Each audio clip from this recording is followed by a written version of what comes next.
Hello everybody and welcome back to the channel. Today we're going to be talking about Pixelmator. For you who do not know what Pixelmator is already, it's basically like this photo editing app that's kind of like a baby version of Photoshop on your iPhone that's free. For example, you could turn an image like this to an image like that. So let me show you it's done and hope you enjoy.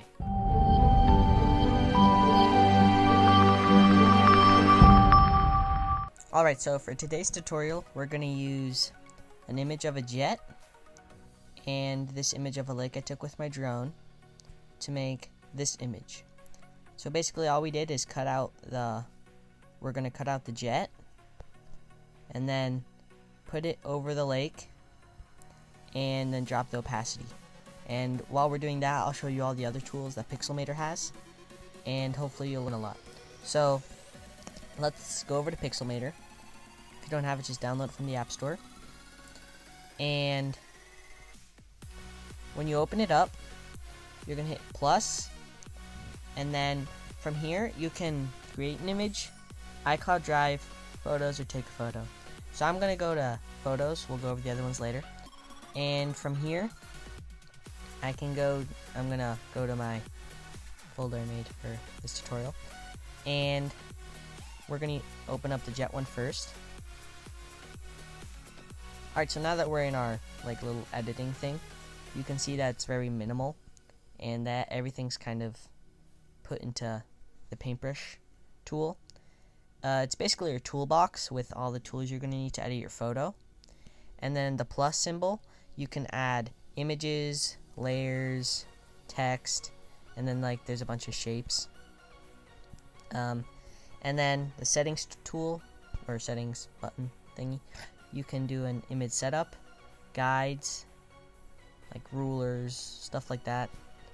Here you can rotate your image. Took me a while to figure out how to rotate it. And here, it's basically the export button, where you can send a copy, open it up in another app, send to iCloud Drive, copy an image, copy to photos, save to photos. And we'll go over putting it to our camera roll later. Alright, so we're going to go on the paintbrush, our toolbox, and go over all these. So the paint and erase section is basically, you can select some kind of color. I'm going to go with red, and draw over the image. Now here it's very faint because the opacity is pretty low.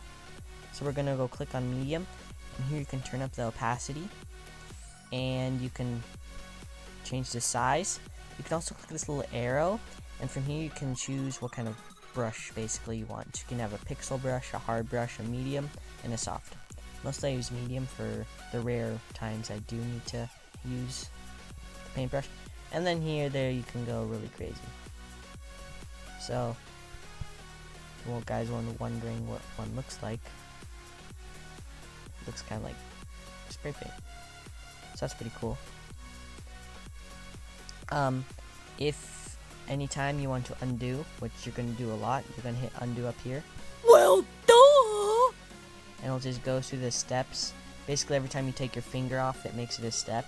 So if I go here, here, here, every time I lift off my finger, hit undo, first one's going to go away, second one's going to go away, third one's going to go away. Also, when you put the opacity down, as you can see when I go like this and I keep adding, it makes it more coats of paint even though it's a low opacity. So it's kind of cool, you can make layers kind of. So I'm gonna undo all this. Alright, now I'm gonna hit done. Oh wait, another cool thing in paint is this little thing up here in the top left corner. Basically, when you go over something that you want the exact same color, you're going to hit done, and then it'll have the exact same color in the paintbrush you want. So that's pretty cool. Alright, so I'm just going to hit done. And next one is Retouch. This is a very powerful tool in Pixelmator. And we're going to go over all these in a sec, but you can select the size here of how much you want to redo. So I think that's about good for this. So for example, there's an image with a person you don't want in it or something like that, you're just gonna take your finger and go over the thing you want to delete. Take your finger off and you'll see a little thing up there. It's deleting it. And now the cloud's gone. There's still this little part here. Alright. We can even take off the jet. This is a really good image for that because there's really minimal things on it, but it still works really good in other things. Like in busier images, let's say. So I'm going to undo those steps. And here, you can lighten or darken. These are really cool tools. So like, for example, when I hit lighten, I can make the jet like way brighter, I guess. Undo. And darken, the exact same thing, but it darkens the image. Here you can select the strength of the tool you're selecting from any of these, and the size. Clone is a cool tool. You can go over an image, hit plus, and then put it somewhere else. So we can add multiple things into one image. So for example, we can make so I'm gonna go over the image, hit plus, and then make it somewhere else. So now there's already like 4 jets. Plus. So that's pretty cool. It's a really cool tool. So I'm gonna undo all these because we're only gonna need one. We have the sharpen tool. It's kind of like the lighten and darken, does the same thing. It sharpens up images. Sometimes it makes it look way uglier, sometimes it kind of helps, but I'm gonna undo. We have soften, exact same thing, except it softens an image. We have smudge, so that just almost erases it. It just smudges it, like you're smudging something. Saturate and desaturate, these are really cool tools for like if you have something that you want to make like pop, like a flower, and around it you want to have black and white or something, kind of like that.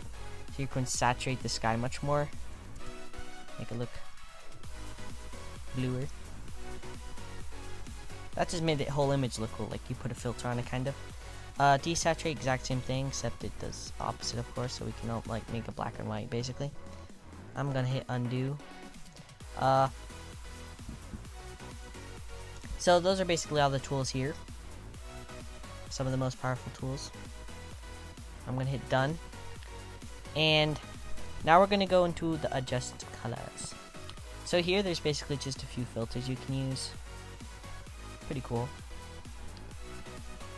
Here, a little tip for the color levels. If you try to like push the button right away and turn it, it doesn't work. So you have to click on it, wait a little bit, and then you take control over it. So let's say I don't like this, I'm just gonna hit undo or reset to like the original.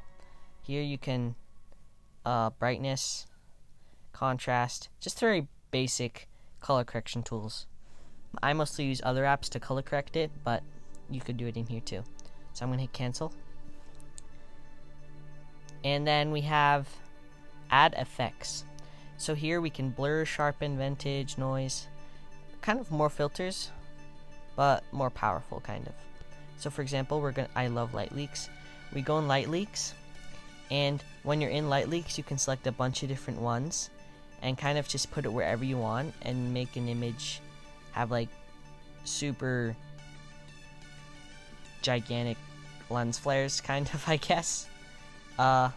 There's a bunch of different ones in each folder, but it just, I use these a lot. It just makes it look much more happy and colorful. We also have this thing, whatever it is, so you can zoom in really close, so you just have that dot. Yeah, there's a bunch of stuff. Here's just a bunch of other ones. This last one is pretty cool. You can make it like, what are those called? I forget what they're called, but you know those things you look through and this stuff happens. To edit that, you go down here, and then you can make things like this. It's very hypnotizing. Hours later. Yeah, so that's that. You can play around with that yourself. I'm gonna hit done. And the next one we're gonna do is select. This is my favorite tool in Pixelmator. So basically what it does is basically you can take scissors in your image, cut something out that you want in another image, and then paste it onto that image. So that's how we're gonna get the plane onto the lake. So I'm gonna hit, here we have a bunch of tools to help us do that in different ways. So the first one is free, and I don't suggest it for these kind of things, but basically you just freehand where you want to cut it out. It's basically like a toddler with scissors. And then we have the elliptical, which basically just makes circles over things.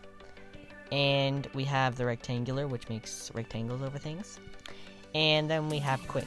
Alright, so quick is really useful for images like this when there's an image and a blank background. So we can use this to very easily and quickly, that's why it's called quick, select the image. This is probably what we're going to use for this image. But then there's also the color. Here, let me undo this. And it just selects, it's kind of like the quick, except maybe even better for this image, because there's like 2 different colors, and it just selects one color. So that's pretty useful. So I'm going to hit undo. There's the magnetic. This is the best one I find for when there's many colors in an image, and it just sticks on an edge. So you can tap to make it go places, or you can drag, tap, drag, yeah. So this works too. This is a really good image to do this stuff on because there's such a difference in the jet is black and the background is blue, and there's no difference. There's no like other black thing on top of it that we don't want or something like that. So I'm gonna hit undo, and as you can see, it does all the steps that when it took my finger off. I think I'm gonna go with color. I think that worked the best. So we're just gonna select it like this, and since it's just a shadow, it doesn't have to be too exact, but I don't think I could go any exacter than that. And here you can scale it, and this is, I don't even know why it's here. I mean, it just ruins what you just did. It's stupid! So just go ahead and hit undo. I'm gonna hit done, and now from here you can drag your image, and you can see it's its own picture kind of, and it just cuts a hole in the other image we cut it out to. So now if you want to put this image in another image, what I most like to do, I'm gonna click on it and hit copy, and now it's like a copy text basically. Alright, and I'm gonna go out of this image and hit plus, and this is where it comes with a create image thingy. So here, if you hit create image, you can see when I copied it, it goes into your clipboard. So from here, you can select something, and now it's just the jet with this background. Basically, when there's a background like this, it just means that there's nothing behind it, and that if you could put an image behind it and make it look like that. So I'm gonna go here and add the photo we want, which is this one. And now you can see it's in front of it, which we don't want. So now you're gonna click on the side of your phone, which will bring this up, and you can drag this to your top layer, and you can scale it down. And this is where the rotation comes in. So you're gonna go on your toolbox, you're gonna hit format, and you're gonna go to opacity and drop the opacity till it looks good, like a shadow. Here you can rotate it also, in which direction you want it to be, and flip it, do a bunch of stuff. But now basically we have the shadow over the thing. I don't know why it's such bad quality right now, but that's one way to do it. The other way to do it is add an image, go to your camera roll and select the picture. Sometimes it takes a little bit to load. Alright, when the image opens up, you're gonna click on it, click again, and hit paste. And there's your jet. Now we're gonna do basically the exact same thing. We're gonna go into the paintbrush format. We're gonna go to style, drop the opacity, and then you can make shadows.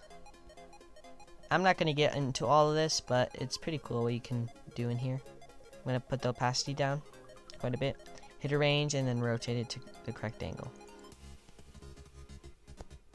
So as you can see, that works out really well. Alright, so the only thing we have to cover now is sharing, exporting the image to your camera roll. So simply, to do this, you just hit on that thing you always click to share things, and you have the option of send a copy, open in another app, send to iCloud Drive, copy image, copy to photos, and save to photos. So the last two ones can be a little confusing sometimes. When you hit copy to photos, it's going to make a new image. So basically, it'll be the new photoshopped image. If you hit save to photos, it's going to ask you to modify it right here, and it's going to make the image that you just made be the only image basically that exists. So let's say I take that picture with my drone and I hit save to photos. Now that picture of the drone is going to be the picture of the drone with a jet in it, and it will no longer have the image with the jet not in it. So it's all a little confusing, but you'll understand it when you do it yourself. So what I mostly do is just take copy to photos so I don't delete my original picture. Basically after that, you're done. So the only thing left for me to talk about, I guess, is should you get this app? If you haven't got it already, this app is really for people who want to, I guess, Photoshop things and not really like adjust colors or do stuff like that. It's really for, Photoshopping things on your phone. So that's basically it, guys. Thank you for watching. Please like and subscribe, and we will see you in the next video.